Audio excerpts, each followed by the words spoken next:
नमस्कार दर्शकों, आप देख रहे हैं चर्चा द ट्रूथ। मेरा नाम है नेहा शुक्ला। एक और ताज़ा अंक के साथ आपके सामने उपस्थित हूँ। भारत में तेज़ी से सियासी घटनाक्रम हो रहे हैं। कुछ राज्यों में हिंसा हो रही है। पश्चिम बंगाल में पंचायत चुनाव के दौरान इतनी हिंसा हो रही है कि 10 से ज़्यादा लोगों की मौत हो गई है। प्रधानमंत्री दूसरी तरफ कई राज्यों का दौरा कर रहे हैं, विकास परियोजनाओं की घोषणा कर रहे हैं और जिन जिन राज्यों में बीजेपी की सरकार नहीं है, गैर बीजेपी सरकार है, वहां पर कह रहे हैं कि भ्रष्टाचार का मॉडल है और भ्रष्टाचार में चाहे वो मंत्री हैं, विधायक हैं, अधिकारी हैं, सब लिप्त हैं। राहुल गांधी को गुजरात हाई कोर्ट ने राहत देने से इनकार कर दिया और 2 साल जेल की जो सज़ा है राहुल गांधी की, वो बरकरार है।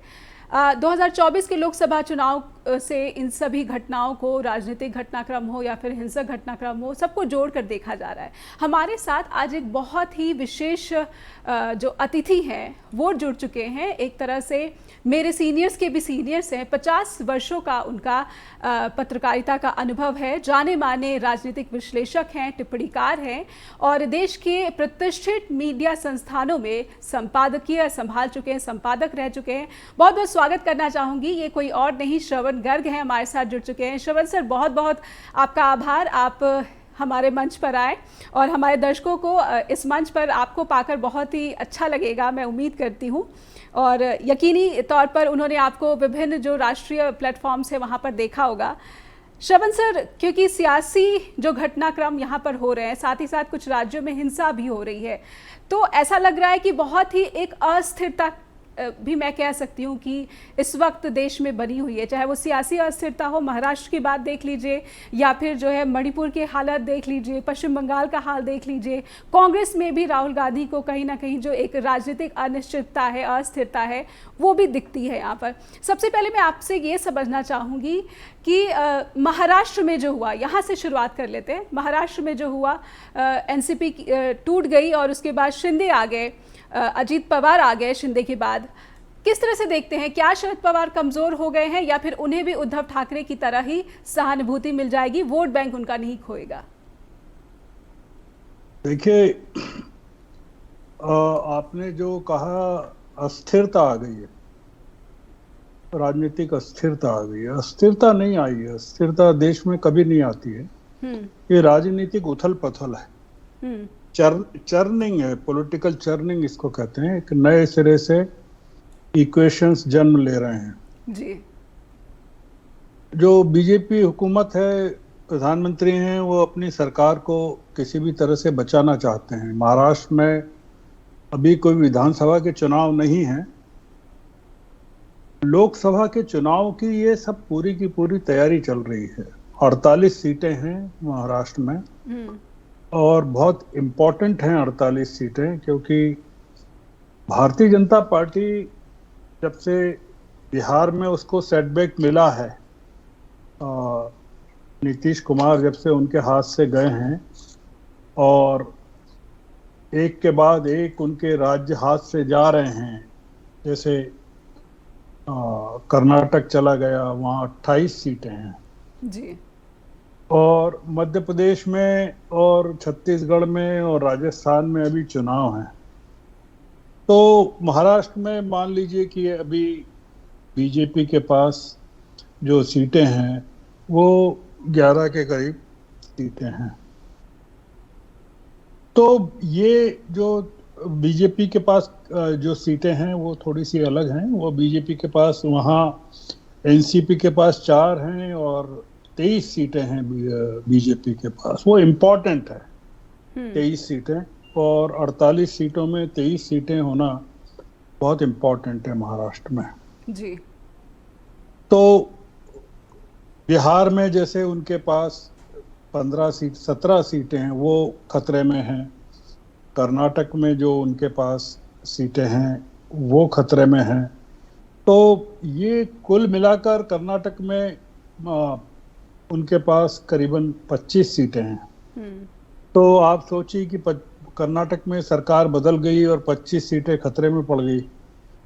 बिहार में पूरा का पूरा नीतीश कुमार चले गए साथ से, जो गठबंधन था, तो 17 सीटें वो खतरे में पड़ गई। महाराष्ट्र में जो एनसीपी के कारण जो पूरा का पूरा मामला था, तो लोकसभा का चुनाव प्रधानमंत्री के लिए जीतना जरूरी है, तो इसलिए ये पूरी की पूरी कवायद कर रहे हैं। पर शरद पवार कमजोर हुए हैं, पर शरद पवार एक बड़ी ताकत है वहाँ महाराष्ट्र में, और जैसे उद्धव ठाकरे एक बड़ी ताकत है, वैसे शरद पवार भी एक बड़ी ताकत है जी। तो इसलिए महाराष्ट्र में बीजेपी को नुकसान हो सकता है बजाय फायदे के। ये जो पूरा का पूरा घटनाक्रम हुआ है वो बीजेपी को के लिए आगे चलकर अभी लोकसभा में और बाद में विधानसभा में के चुनाव में, क्योंकि 24 के बाद आखिर में विधानसभा के वहाँ चुनाव है जी, तो वो काफी नुकसान की बात बीजेपी के लिए होने वाली है। तो इसलिए अभी पूरी लड़ाई लोकसभा के लिए चल रही है। और ये जो प्रधानमंत्री आए थे अभी भोपाल में, उन्होंने कहा कि भ्रष्टाचारी हैं जितने विपक्ष के सबको जेल में डाल देंगे। उन्होंने अजीत पवार सहित जितने भ्रष्टाचारी हैं जिनके खिलाफ मुकदमे थे सबको अपनी पार्टी में ले लिया जी। तो उनका यह है कि भ्रष्टाचार बोलना कि भ्रष्टाचारी हैं और फिर उनको धमका के अपनी पार्टी में शामिल कर लेना, ये चल रहा है। तो प्रधानमंत्री के ऊपर यकीन नहीं किया जा सकता कि वो भ्रष्टाचार को खत्म करना चाहते हैं कि भ्रष्टाचार को बनाए रखना चाहते हैं। तो इसलिए ये पूरा जो चल रहा है महाराष्ट्र में ये चलेगा। अभी शिंदे समूह जो है, शिंदे गुट जो है, अजीत पवार ने कहा है कि वो मुख्यमंत्री बनना चाहते हैं, उनका जीवन का उद्देश्य मुख्यमंत्री बनना है जी। तो उनको मुख्यमंत्री बनना है तो एकनाथ शिंदे को क्या करना है फिर? शिंदे कहाँ जाएंगे? तो अभी जो पूरी की पूरी जो संकट है महाराष्ट्र का वो आगे बढ़ेगा और काफी उसके लिए बीजेपी के सामने बहुत दिक्कतें पैदा होने वाली है, ऐसा मुझे लगता है। आगे चलकर जो घटनाक्रम बनेगा वो इस तरह का हो सकता है। लेकिन सर मुझे एक स्टेटमेंट मेरे ख्याल से शुक्रवार को नितिन गडकरी ने दी है, या फिर उससे एक दिन पहले की होगी, मुझे सही से याद नहीं है, लेकिन नितिन गडकरी ने एक ऐसे मजाक में हल्के अंदाज में बोल दिया कि कुछ लोग ये जो सूट है सिले सिलाए रह गए क्योंकि वो मंत्री बनना चाहते थे। तो कहीं ना कहीं ऐसा लग रहा है कि उन लोगों को इस टिप्पणी से काफ़ी दुख पहुंचा होगा जो कि ये सोच रहे थे कि अब मंत्री बनने की उनकी बारी है या फिर दूसरा मंत्रालय उनको मिल जाएगा। तो नितिन गडकरी के स्टेटमेंट को किस तरह से देख रहे हैं? देखिए, नितिन गडकरी बहुत सीरियस पॉलिटिशियन हैं और वो कई बार दबी जुबान से कोई बड़ी बात बोल देते हैं। उनके कहने का अर्थ ये निकाल सकते हैं कि बीजेपी में बहुत सारे लोग महाराष्ट्र में इस उम्मीद में थे कि दो तरह की उम्मीदों में थे। एक तो ये कि जो खाली जगह हैं उसमें बीजेपी के लोगों को मौका मिलेगा जी। तो अब हो ये गया है कि अजीत पवार के 9 लोगों को उन्होंने मंत्री बना दिया है, अजीत पवार सहित 9 लोगों को बना दिया है। तो सीटों की कैबिनेट में सीटों की संख्या तो निर्धारित है जी। अब 9 लोग अगर अजीत पवार गुट के बन गए हैं तो अब क्या होगा? मतलब बीजेपी के लोग जो इतने सालों से काम कर रहे हैं या इतनी उम्मीदें लगा के बैठे थे, उनका क्या होगा? वो कहाँ जाएंगे? तो ये पूरा झगड़ा जो है महाराष्ट्र में सत्ता को लेकर है। तो ये नितिन गडकरी का इशारा इस तरफ है कि सूट सिलाकर लोग, और वो काफी दुखी हैं ऐसे लोग जो जिनको मंत्री नहीं बन पाए। तो इसलिए मैंने कहा कि अभी महाराष्ट्र में बहुत सारी चीजें होने वाली हैं और महाराष्ट्र का पर एक चीज है कि महाराष्ट्र का जो असर है वो बाकी मध्य प्रदेश, छत्तीसगढ़, राजस्थान और मिजोरम और तेलंगाना के चुनाव पर नहीं पड़ेगा। वो एक अलग घटना है और तो इसलिए महाराष्ट्र में चलता रहेगा, जो भी चल रहा है वो चलता रहेगा। आज हम सच समझना चाहते हैं भारत की सियासत की, क्योंकि भारत की सियासत में जैसा कि श्रवण सर बता चुके हैं, इस वक्त काफ़ी उथल पुथल चल रही है। और इस उथल पुथल में जो मुख्य मुद्दा ऐसा लग रहा है मुझे कि भ्रष्टाचार भी कहीं ना कहीं फिर से उभरता हुआ नजर आ रहा है। बीजेपी पर भ्रष्टाचार को लेकर ये आरोप लग रहे हैं कि तमाम जो जांच एजेंसियां हैं उनका गलत इस्तेमाल किया जा रहा है, और जो भी नेता जो सीटों का आंकड़ा है उसमें मददगार साबित हो सकता है, पहले उसके खिलाफ जो है जांच बिठाई जाती है, उसके बाद जब वो घिर जाते हैं, जब वो मजबूर हो जाते हैं तो फिर उन्हें सरकार में शामिल कर लिया जाता है। सत्यपाल मलिक का एक इंटरव्यू मुझे याद आता है जब उन्होंने करण थापर से कहा था कि उन्हें मोदी जी के बारे में उन्होंने कहा था कि पीएम मोदी को भ्रष्टाचार से बहुत ज़्यादा नफरत नहीं है, और फिर से विभिन्न राज्यों का दौरा कर रहे हैं प्रधानमंत्री और मन से यही कह रहे हैं कि तेलंगाना में उन्होंने केसीआर की सरकार को कहा कि भ्रष्टाचार से ग्रसित है, और इससे पहले छत्तीसगढ़ गए थे तो वहाँ पर उन्होंने कहा कि ये तो कांग्रेस का एटीएम है और यहाँ पर तो पूरी की पूरी सरकार जो है भ्रष्टाचार का एक मॉडल है।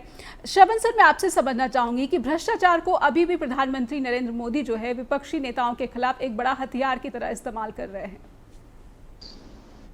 नहीं, वो सबसे अच्छा हथियार है ना। सारे लोग भ्रष्ट हैं तो पूरी राजनीति भ्रष्ट है, उनको पता है।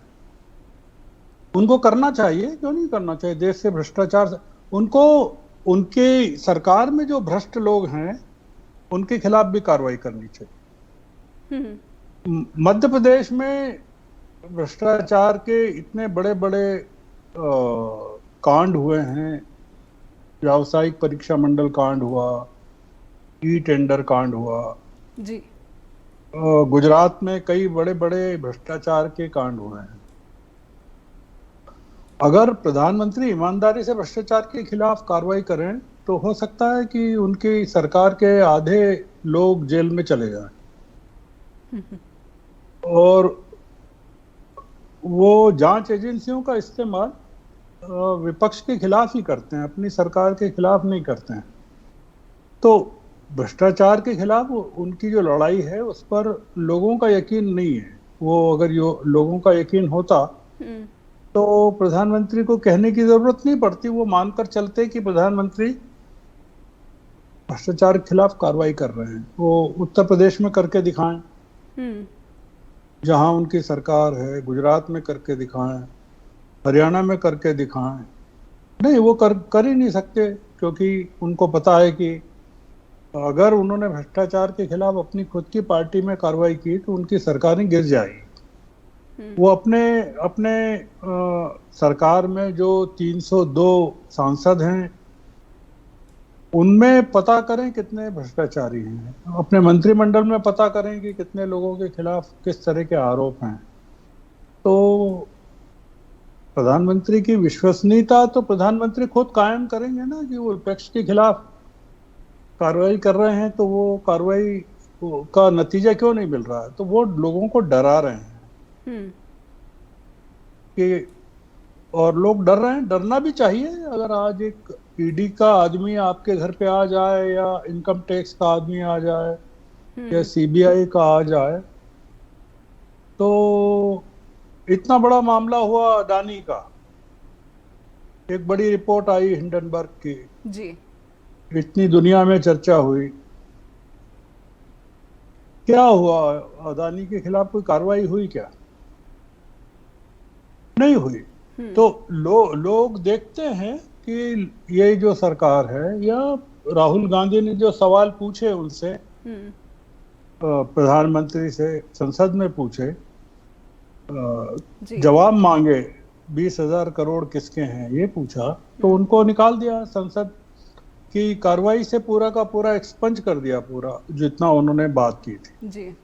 प्रधानमंत्री का जो चरित्र है ना, वो दोहरा चरित्र है। वो जो कहते हैं वो खुद नहीं करते हैं, और इसलिए उनको कोई उन पर यकीन नहीं करता है, उनकी सरकार पर अब कोई यकीन नहीं करता है। जी जी, आपने एक शब्द बोला कि वो डराते हैं, डरा रहे हैं। तो ये जो वो डरा रहे हैं ये विपक्षी दल के नेताओं को डरा रहे हैं, लेकिन इसका जो फायदा है, क्या जनता डरेगी? जनता तो उसे अपना नेता चुनेगी जो उसके मुद्दों की जो है बात करेगा या फिर उसकी समस्याओं के समाधान की बात करेगा। इसका फायदा क्या अब होता नजर आ रहा है? आपने विश्वसनीयता की भी बात कही। मैं समझना चाहूंगी कि पहले ये कि प्रधानमंत्री डरा रहे हैं तो जनता इस पर किस तरह से जो है विचार कर सकती है, क्योंकि चुनावी वर्ष हैं, सब सोच रहे हैं कि कौन सी पार्टी हमें क्या दे रही है, या फिर कौन सी पार्टी के जो नेता हैं वो उनका कोई आपराधिक बैकग्राउंड नहीं हो, या फिर वो किसी तरह से कानूनी पचड़ों में ना फंसे हों, ताकि जो मेरा नेता कल को जेल ना चला जाए। ये भी जनता के मन में है। किस तरह से देख रहे हैं आप इसे? नहीं सर, जनता डरती तो है। जनता क्यों नहीं डरती? वो जब देखती है कि उसके नेताओं को पकड़ रहे हैं, जेल में डाल रहे हैं। पर जनता का डरना और जनता का वोट का इस्तेमाल करना दोनों अलग अलग चीजें हैं जी। जनता का डरने का मतलब ये नहीं है कि वो सरकार को बनाए रखना चाहती है। जनता अगर डरती होती तो आप तो बैठी हैं नीचे, हिमाचल के नीचे बैठी हैं, फुटहोल्ड में बैठी हैं हिमाचल के, चंडीगढ़ में हैं आप जी। हिमाचल में 94% के करीब हिंदू पॉपुलेशन है। वहां क्यों हार गई बीजेपी?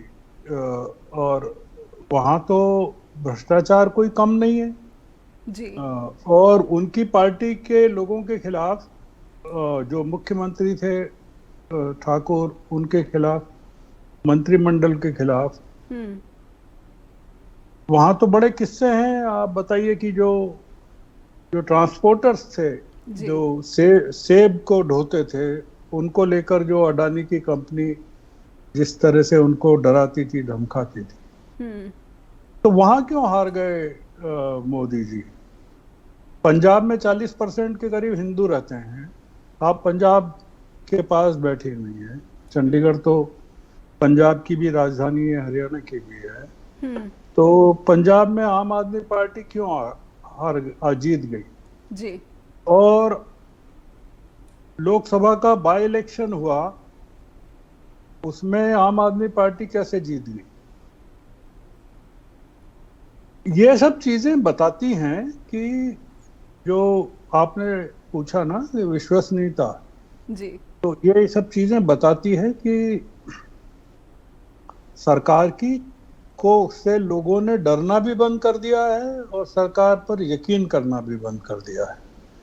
तो डरने का एक ये है कि आदमी, जनता सड़क पर आके आंदोलन नहीं करती है क्योंकि वो डरती है, पर जब उसको वोट डालने का मौका मिलता है वो बता देती है कि हम आपसे नहीं डरते। तो डर का मैनिफेस्टेशन जो है वो अलग अलग तरीके से होता है। तो इसलिए सरकार, जनता डरती है कि नहीं, वो एक अलग चीज है। विपक्ष का डरना और सरकार का डरना दोनों अलग अलग चीज है। जी। जी। डरती है कि नहीं, लेकिन 9 वर्षों में हमने देखा, हमने किसान आंदोलन भी देखा। ऐसा नहीं था कि पीएम मोदी से लोग ऐसे नहीं हैं जो नहीं डरते हैं। पूरा का पूरा पंजाब के ज़्यादातर किसान थे, हरियाणा के किसान थे, उत्तराखंड के किसान थे, राजस्थान के किसान थे, मध्य प्रदेश के किसान थे। मैंने देखा, मैंने खुद उस रैली को कवर किया। वहाँ पर साउथ इंडिया के भी, जो दक्षिण भारतीय राज्यों के भी किसान पहुँचे थे उन्हें समर्थन देने। लेकिन ये आंदोलन चलता रहा, लंबे समय के लिए चलता रहा। एक और आंदोलन हुआ, पहलवानों का आंदोलन, और इससे लेकर भी जो केंद्र सरकार है वो फंसती हुई नजर आई, खासकर की बेटियों की सुरक्षा को लेकर फंसती हुई नजर आई। मैं इन आंदोलनों का जो असर है वो केंद्र की सरकार पर या फिर पीएम मोदी की जो विश्वसनीयता है उस पर कितना डैमेज किया होगा इन्होंने, और अब आगे इसका कितना फ़ायदा जो है विपक्षी दल उठा पाएंगे। अगर मैं पहलवानों के आंदोलन की बात करूं, लगभग सभी मीडिया प्लेटफॉर्म्स पे अब इनकी बातें नहीं होती, लेकिन ये सवाल जो है वो पीछे छूट गया है कि केंद्र सरकार कितनी सख्ती से जो बृजभूषण शरण सिंह है उनके खिलाफ कार्रवाई करेगी। दिल्ली पुलिस का जो इसमें रोल है, अब तो वो नगण्य जैसा दिखता है। कहाँ कार्रवाई की बृजभूषण शरण के खिलाफ? सरकार ने कोई कार्रवाई नहीं की। पूरा का पूरा मामला अदालत में चला गया है जी। और पुलिस ने अपनी रिपोर्ट दे दी है अब अदालत में, और जो पहलवान बच्चियां हैं वो भी वापस लौट गई हैं और ये जांच चलती रहेगी। जांच का क्या है, कोर्ट में भी चलता रहेगा मामला। फिर दिल्ली की अदालत में सुनवाई चलेगी, उनको बुलाया है अभी ब्रजभूषण शरण सिंह को, बयान होंगे, फिर सुनवाई होगी, फिर चलता रहेगा। ब्रजभूषण शरण सिंह चुनाव भी लड़ेंगे, वो बहुत पावरफुल पॉलिटिशियन है, उत्तर प्रदेश में कई सीटों को प्रभावित कर सकते हैं, बीजेपी के लिए बहुत इम्पोर्टेंट हैं।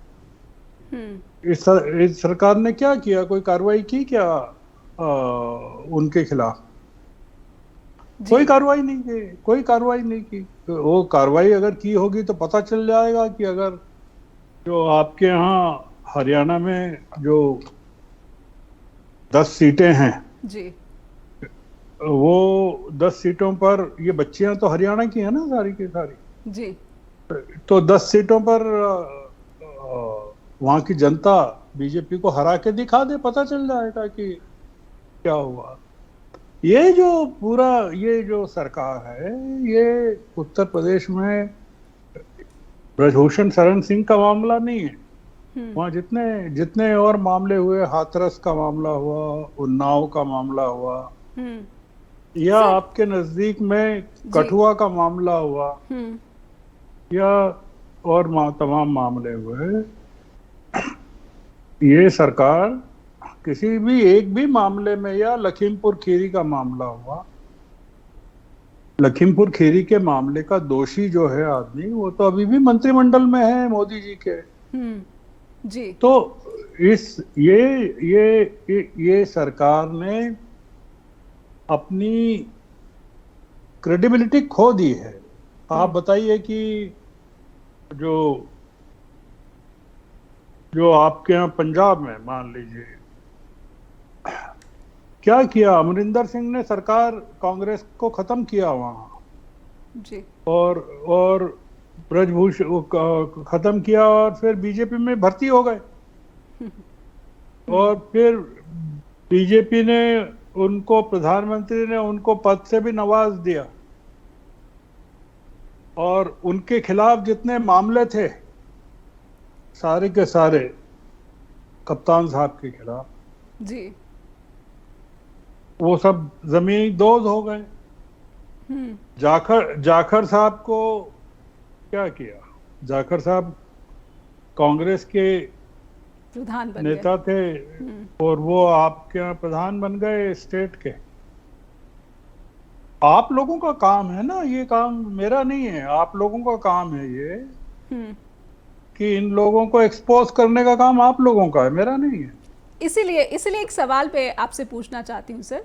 आपने कहा कि ब्रिजभूषण जो है वो चुनाव लड़ेंगे, लेकिन दूसरी तरफ जो राहुल गांधी है वो शायद अयोग्य ही रह सकते हैं अगर सुप्रीम कोर्ट में समय रहते जो है उनके पक्ष में कोई फैसला नहीं आया। तो देश देख रहा है, देश की जनता ये देख रही है कि ब्रिजभूषण शरण सिंह, जिस पर गंभीर आरोप है, FIR जो है वो इंडियन एक्सप्रेस में छप भी चुकी थी, तो वो किस गंभीर आरोपों का सामना कर रहे हैं, राहुल गांधी किस गंभीर आरोपों का सामना कर रहे हैं। अगर राहुल गांधी लोकसभा का चुनाव नहीं लड़ पाएंगे, लेकिन अगर ब्रिजभूषण चुनाव लड़ेंगे, तो ये देश की जनता देख रही है। क्या कहेंगे आप?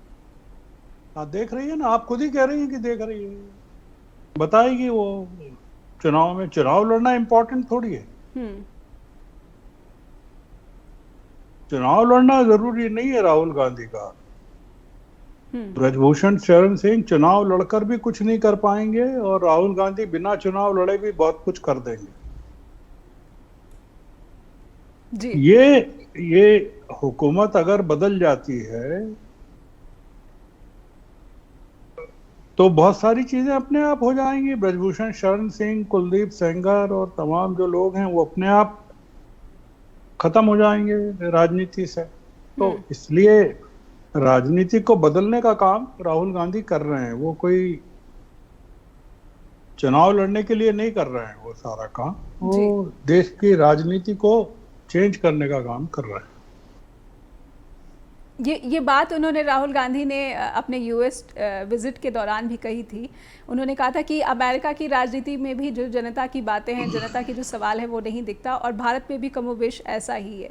तो राहुल गांधी का राजनीति को ही ठीक करना कितना कारगर साबित हो पाएगा सर? क्योंकि राजनीति का तो अभी ऐसा हो गया, एक और ट्वीट मैं देख रही थी, जावेद जाफरी हैं, उन्होंने कहा कि जनता को भी ये हक होना चाहिए कि उसने जिसको वोट दिया है उस वोट को बदलने की ताकत हो चुनाव के बाद भी, क्योंकि जब वोटिंग हो जाती है, कोई नेता चुन जाता है किसी पार्टी से, लेकिन वो अपनी पार्टी ही बदल लेता है, फिर ऐसी स्थिति में जो है जनता के वोट के अधिकार का क्या? तो इस तरह की बातें भी हो रही हैं, राजनीति को इस तरह से बदलने की बातें हो रही हैं।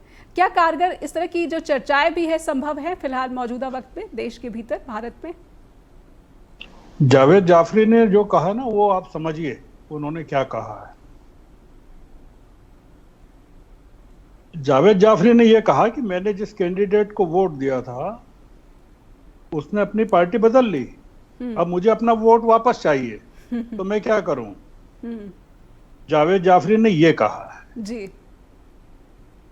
आप ऐसी जगह बैठी हैं जहां आपको दुनिया का सबसे ज्यादा ज्ञान होना चाहिए। जी। दल बदल का पूरा जो मामला है आपकी नाक के नीचे शुरू हुआ है हरियाणा में। जी। और सारे दल बदलू जो हैं, जो देश में आया राम और गया राम जो है, उसकी पूरी राजनीति हरियाणा से शुरू हुई। पायनियर है स्टेट हरियाणा आपका जी, जहां ये सब होता रहता है। तो जावेद जाफरी जो कह रहे हैं वो ये कह रहे हैं कि आपने जिस आदमी को वोट दिया वो चला गया, मुझे मेरा वोट वापस चाहिए, तो उसके लिए क्या करें? तो वो कह रहे हैं कि इसके लिए क्या प्रावधान है कानून में, संविधान में, क्या इस पर विचार किया जाएगा कि नहीं विचार किया जाएगा? जी। कि कल से कोई भी आदमी जिस पर यकीन करके जनता वोट देगी वो चला जाएगा। शिंदे साहब चले गए महाराष्ट्र की जनता को धोखा देके, अजीत पवार चले गए, तो लोगों के कॉन्फिडेंस का क्या होगा? ये पूरा का पूरा मामला है। जावेद जाफरी का कहना यह है कि उस पर कोई कार्रवाई होनी चाहिए। वो नहीं होगी कार्रवाई, क्योंकि वो अगर कार्रवाई होगी तो फिर प्रधानमंत्री की हुकूमत कैसे बचेगी और सरकारें कैसे बनेंगी?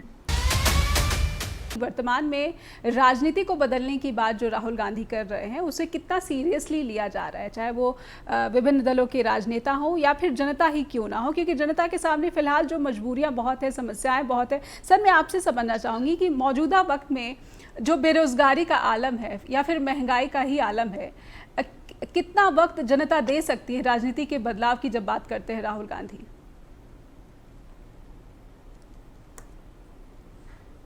श्रवण सर। राजनीति, मैं सवाल आपका समझा नहीं जी कि सर, क्या आप पूछ रहे? जी सर, मजबूरियां, आम जनता जो है ज़्यादातर यही होता है कि मजबूरियां बहुत ज़्यादा है, राजनीति के लिए वक्त नहीं है, और जो यूथ है उसके मुंह से भी यही बातें निकलती हैं कि राजनीति में हम पढ़ना नहीं चाहते, कुछ लोग तो वोट भी नहीं देना चाहते। ऐसे समय में, भारत के ऐसे कठिन समय में, अगर राहुल गांधी कहते हैं कि मैं राजनीति को बदलना चाहता हूँ, तो राहुल गांधी की इस कोशिश को कितना समर्थन या फिर कितना जो है बल मिल सकता है? अगर आपने भारत जोड़ो यात्रा के फोटो देखे हों, वीडियोस देखे हों,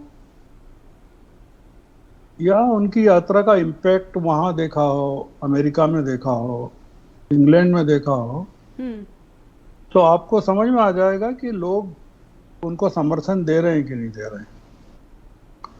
और हजारों लोग जो सड़कों के दोनों तरफ 4000 किलोमीटर की यात्रा में खड़े रहे जी, वो क्यों खड़े थे? वो इसीलिए खड़े थे कि राहुल गांधी जिस तरह की राजनीति कर रहे हैं उसको समर्थन देना चाहते हैं।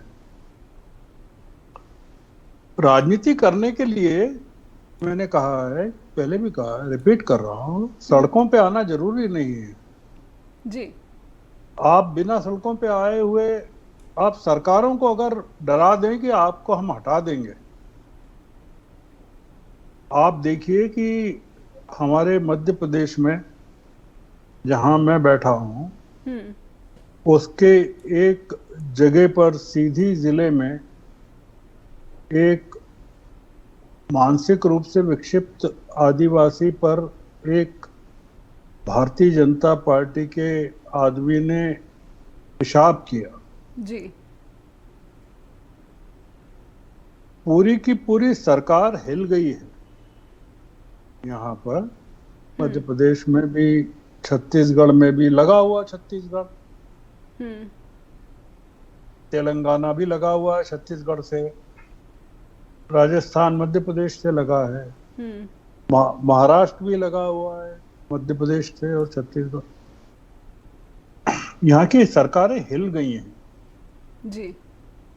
यही चाहिए और कुछ नहीं चाहिए कि अगर किसी आदमी पर अत्याचार होता है, उसके साथ अन्याय होता है, और ये जो हो रहा है ना, ये जो लोगों ने प्रोटेस्ट करना, विरोध करना, आवाज उठाना, सोशल मीडिया पर अपनी बात को कहना, ये जो शुरू किया है जी। ये लोगों के दिलों से जो खौफ खत्म हुआ है वो राहुल गांधी ने किया है। वो उसके पहले लोग डरते थे कि अरे हम कुछ बोलेंगे तो पता नहीं कल से क्या होगा।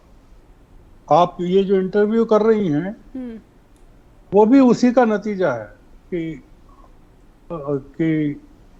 देश में अगर डर खत्म हो जाए लोगों के दिलों से और लोग सच का समर्थन करने लगे, चाहे साइलेंटली करें जी, वोट के जरिए करें, इलेक्शंस में करें, तो अपने आप बहुत सारी चीजें ठीक हो जाएंगी। आप मुझे बताइए कि हिमाचल में जब से सुखी जी आए हैं, बहुत ज्यादा तो पॉपुलेशन है नहीं आपके यहाँ की जी, हिमाचल की, पर जब से वो आए हैं तब से चीजें बेटर हुई हैं कि और खराब हो गई हैं। आप पता करिए कर्नाटक में चीजें बेटर हुई हैं, सारी की सारी गारंटीज जो उन्होंने कही थी जी, वो पूरी कर दी। यहाँ आपके हिमाचल में भी जो कहा था वो कर रहे हैं जी। फालतू के खर्चे कम कर रहे हैं, खत्म कर रहे हैं और चीजों को ठीक कर रहे हैं। तो हिमाचल से 4 सीटें हैं पार्लियामेंट की और चारों अभी बीजेपी के पास है। आपको क्या लगता है कि बीजेपी जीत पाएगी लोकसभा में चारों सीटें? एक सीट भी नहीं जीत पाएगी। ये जो बड़े महान अनुराग ठाकुर हैं, आपने ये तो पूछा ही नहीं कि जेपी नड्डा साहब जो हैं बीजेपी के जो चीफ हुआ करते हैं, वो तो उनकी होम स्टेट हिमाचल है जी।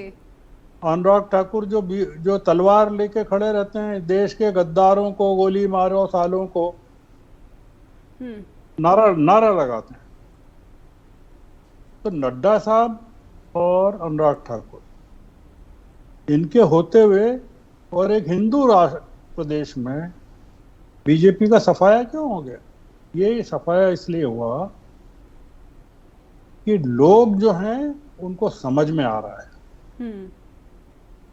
लोगों ने डरना बंद कर दिया। ये सवाल ये नहीं है कि वो आम आदमी को वोट दे रहे हैं कि कांग्रेस को दे रहे हैं, बीजेपी को नहीं दे रहे हैं, ये इम्पोर्टेंट है। तो बीजेपी को क्यों नहीं दे रहे हैं? इस बार क्या चुनाव बीजेपी को हराने के लिए लोग वोटिंग करेंगे, आप ये कहना चाह रहे हैं? मैं नहीं कह रहा हूँ, कुछ भी नहीं कह रहा हूँ। मैं क्यों कहूँ कि बीजेपी को हराने के लिए करेंगे? मैं नहीं कह रहा हूँ। मैं तो कह रहा हूँ कि वो जो बीजेपी के अगर अच्छे कैंडिडेट्स होंगे, ईमानदार कैंडिडेट्स होंगे जी, पब्लिक में जिनकी इमेज होगी, तो उनको भी जिता देंगे। जिताना चाहिए, क्यों नहीं? बीजेपी आखिर देश की राष्ट्रीय पार्टी है जी, और 20 करोड़ उसके मेंबर्स हैं। और अगर कोई बीजेपी में ऐसा प्रधानमंत्री बनता है जो वास्तव में यकीन करता हो कि हमको भ्रष्ट लोगों को साथ में नहीं लेना है और भ्रष्टाचारियों को पार्टी से नहीं जोड़ना है, तो लोग क्यों नहीं वोट दें? उनको देना चाहिए, बीजेपी को भी देना चाहिए। बीजेपी कोई अछूत पार्टी तो है नहीं जी, और मैं कोई बीजेपी के खिलाफ तो बोलना नहीं चाहता हूँ या बोल नहीं रहा हूँ, या कांग्रेस का भी मैं समर्थन नहीं कर रहा हूँ। मैं ये कह रहा हूँ कि देश में पॉलिटिक्स क्लीन होनी चाहिए और ये राहुल गांधी की पूरी जो कैंपेन है वो राजनीति को क्लीन करने की। मीडिया को ही मैं क्योंकि आप तो मीडिया के जो है एक बहुत बड़े पिलर हैं, आपने लंबा जो है यहाँ पर समय बिताया है, 50 वर्षों का अनुभव बहुत ज़्यादा होता है सर। तो मैं आपसे समझना चाहती हूँ, क्या वर्तमान में जो मीडिया है, राष्ट्रीय प्रमुख मीडिया जो है, वो अब प्रभावित नहीं कर रही है जनता को, जबकि सोशल मीडिया जो है वो ज़्यादा प्रभावित कर रही है? वहाँ पर जो मुद्दे हैं वो वाकई में धरातल से जुड़े हुए हैं और जनता वहाँ पर जो है अपनी समस्याओं या फिर अपने नेता को समझने की कोशिश कर रही है। मेरी 6 बजे एक और डिबेट है, तो मैं अब आपके ये आखिरी सवाल मान के कर रहा हूँ। आखिरी सवाल है, यस सर जी। देखिए, मीडिया के प्रति लोगों का जो नेशनल मीडिया है उसके प्रति यकीन खत्म हो गया है, और जो अल्टरनेट मीडिया है, सोशल मीडिया है, उस पर भरोसा बढ़ गया है। पर अगर सोशल मीडिया पर भी अगर गलत जानकारी आएगी, जो लोग नेशनल मीडिया पर गलत जानकारियां देते हैं वो सोशल मीडिया को भी एक्सप्लॉइट करेंगे जी। जैसा कि बीजेपी ने तय किया है कि वो अब यूट्यूब चैनल्स का इस्तेमाल करेगी अपनी बात को लोगों तक पहुंचाने के लिए।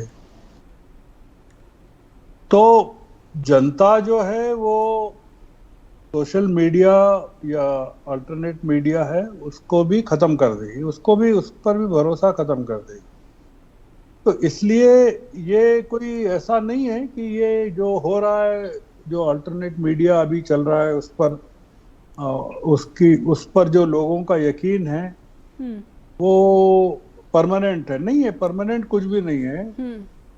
परमानेंट ये है कि आप जो बात करना चाहते हैं तो उसमें कितनी ऑनेस्टी जी।